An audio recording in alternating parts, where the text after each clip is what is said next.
Hello my lovely viewers, কেমন আছো সবাই? আশা করছি সবাই খুব ভালোই আছো, আমিও খুব ভালোই আছি। তো শীতকাল মানে তো ভালো থাকতেই হবে। শীতের সময় সত্যি মানে অন্য যে সময়গুলো হয় তার থেকে শীতের সময়টা দারুণ একটা সময়। আমার তো ভীষণই প্রিয় একটা সময় শীতকাল, আমার ভীষণ ভালো লাগে। হ্যাঁ, একটু সর্দি কাশি ঠান্ডা এগুলো লেগেই থাকে, কিন্তু বেশ এনজয় করি। তো যাই হোক, আজকে ব্লগটা আমি এখন থেকে শুরু করছি। সারাদিনটা যা করছি সবটাই তোমাদের সঙ্গে শেয়ার করব। তো তোমরা ভিডিওটা স্কিপ না করে সম্পূর্ণটা দেখতে থাকো, আশা করছি ভালোই লাগবে। তো যাই হোক, সারাদিনটা যা করছি শেয়ার করছি, দেখতে থাকো। দেখো ভীষণ ঠান্ডা পড়েছে, তো ঠান্ডার মধ্যে বসে থাকলে তো হবে না, রান্না তো করতে হবে, খেতে হবে। তো সেই জন্য আমি রান্না করতে চলে এসেছি। এই যে বাঁধাকপি কাটছি,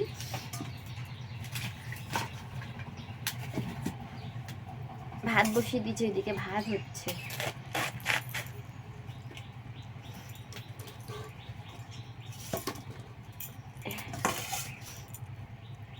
আমার চাদরটা কালকে কেচে দিয়েছিলাম, শুকায়নি, তাই জন্য তোমাদের দাদার এই সোয়েটারটা পরেছি। হাতে যেন কোনো জোর নেই ঠান্ডায়।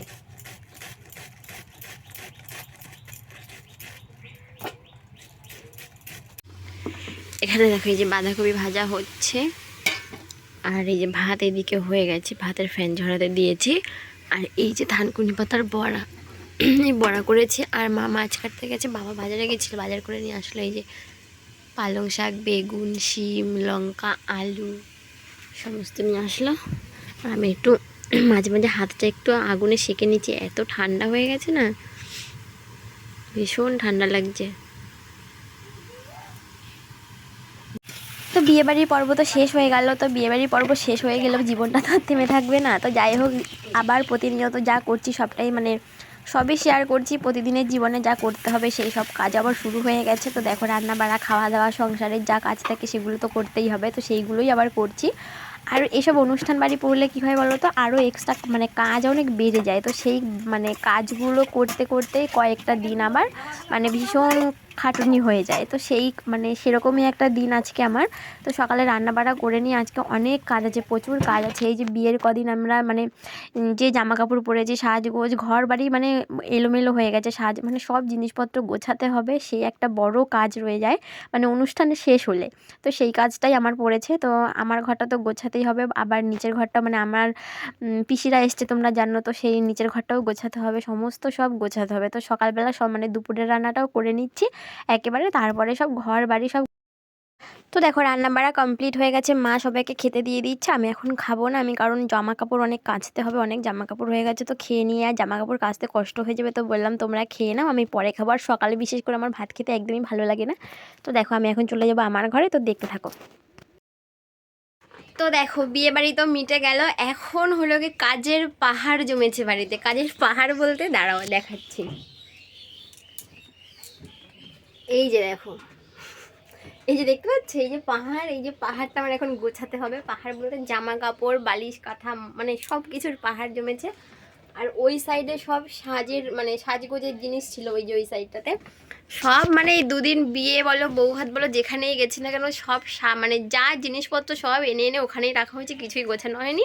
তো এখন কোনো অনুষ্ঠান হলে কী হয় বলো তো, এখন বলে না, সব সময় কোনো অনুষ্ঠান হলে কী হয় বলো তো, মানে অনুষ্ঠানে তো যখন যাবো সেজে গুজে সুন্দর তাড়াতাড়ি করে চলে গেলাম, কিন্তু তারপরে যে অনুষ্ঠান শেষের পরের যে দিনগুলো, সেই গোছানো মানে সেই জিনিসগুলো ছড়িয়ে ছিটিয়ে এখানে ওখানে মানে রাখা, তারপরে সেগুলো গোছানো মানে সেটাই সব থেকে কষ্টের কাজ। তো সেই কাজটাই এখন আমার করতে অনেক কাজ ছিল, সেটা ফর্ম জমা দেবো, সেই কাজটা করছিলাম। তো এখনও পর্যন্ত খাওয়াও হয়নি, সেই ফর্মটা নিয়ে বাবাকে দিয়ে মানে আমার শ্বশুরমশাইকে দিয়ে পাঠিয়ে দিলাম জমা দিয়ে মানে দেওয়ার জন্য। আর সেই জন্য জানো তো, এই বিছানাটা গোছাতে আসলেই না আমার সেই আংটিটার কথা মনে হয়। এরকমভাবেই একটা সকাল হয়েছিল, এরকমভাবেই আমি বিছানা গোছাচ্ছিলাম, এই বিছানার মধ্যেই আমার আংটিটা ছিল। তো এরকম বিছানা গোছাতে গোছাতে কোথায় যে আংটিটা চলে গেল আমি এখনও পর্যন্ত পেলাম না। অনেক কটা দিন হয়ে গেল, প্রায় 5-6 দিন মতো হয়েই গেছে, আংটিটা আমি পাইনি এখনও। তো মনে মনে সব সময় যেন খুঁজতে থাকি আংটিটা, যে কোথায় গেল কোথায় গেল, যদি পেয়ে যাই। মানে একটু মানে ধরো সব কাজবাজ গুছিয়ে নিয়ে একটু শুয়ে পড়লাম, তখন হঠাৎ করে মনে পড়ে। তো দেখো, মাথায় তেল লাগিয়ে নিচে খাটে কিছুটা, মাথাটা ভীষণ মানে কিরকম করছিল যেন, মাথাটা যন্ত্রণা করছে না মাথা ঘুরেছে বুঝতে পারছি না। তো মাথায় খানিকটা তেল লাগিয়ে নিলাম আর চলে এসেছি কলতলাতে, এখন জামা কাপড় কাচবো। এই যে দেখো কত জামা কাপড় নিয়ে, এই যে এক ধামা জামা কাপড় নিয়ে চলে এসেছি। এখন কলের এখানে বসেই কেচে নেবো। তো এখানে দেখো একটা নাইটি পেতে নিচের উপরে বসবে, এটা খারাপ নাইটি। তো চলো জামা কাপড়গুলো কেচে নিই। রোদ উঠেছে ভালো, মাথায় তেল দিয়েছি, একটু দেরি করে স্নান করবো, শ্যাম্পু করবো যেহেতু। তো জামা কাপড়গুলো কেচে নিয়ে কী বলো, জামা কাপড় কাচতে কাচতে ভিজে যায়, ওই জন্য করে মাথায় তেল লাগিয়ে নিলাম, নিয়ে তারপরে জামা কাপড় কাচা হয়ে গেলে তারপরে স্নান করে নেবো। তো চলো জামা কাপড়টা কেচে নিই।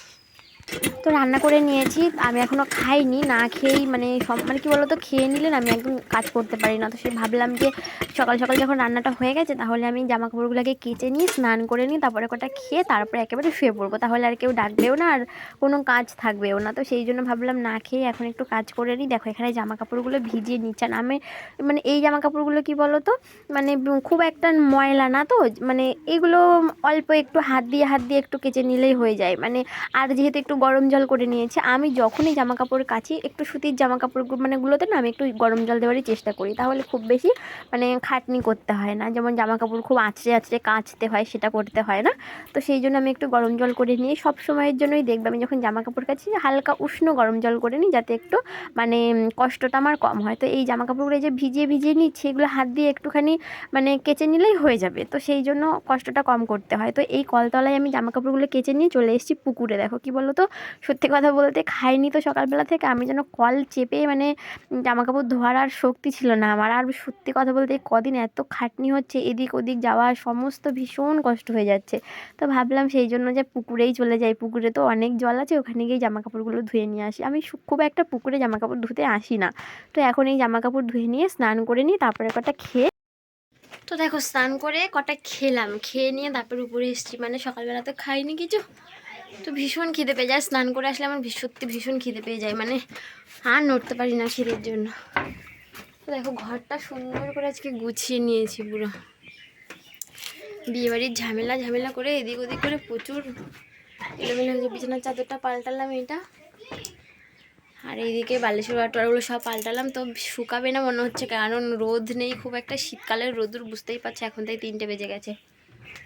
তো এই এখন কটা খেলাম, চুলটা একটু মুছে একটু সিরাম লাগিয়ে আমি একটু শুয়ে পড়বো। ভীষণ কষ্ট হচ্ছে সত্যি, মানে একের পর এক শুধু কাজ করে মানে কাজ শেষ হচ্ছে না। সব করিডোরে নিয়ে উপরে এলাম, তো চুলটা একটু মুছে নিই।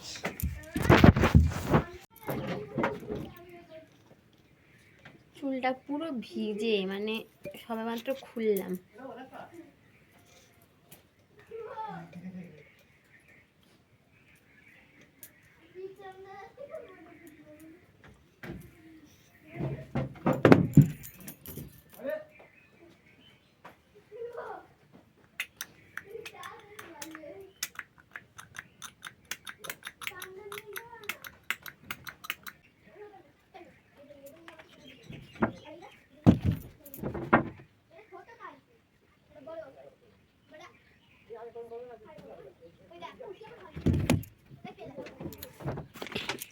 তো দেখো চুলটা একটু সিরাম লাগিয়ে নিলাম, সিরামটা অল্প একটু ছিল, সিরাম নেই বেশি, শেষ হয়ে গেছে।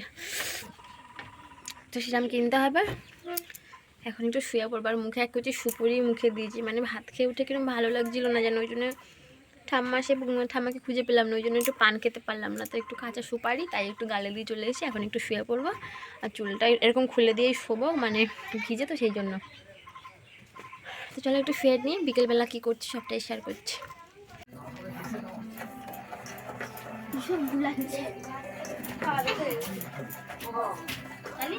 হ্যাঁ এই দাঁড়া, বেগুনি বানিয়ে দেবো এক্ষুনি।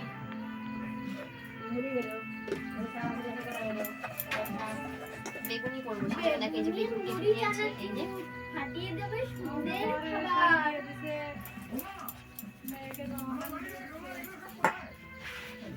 একটু গরম জল দিয়ে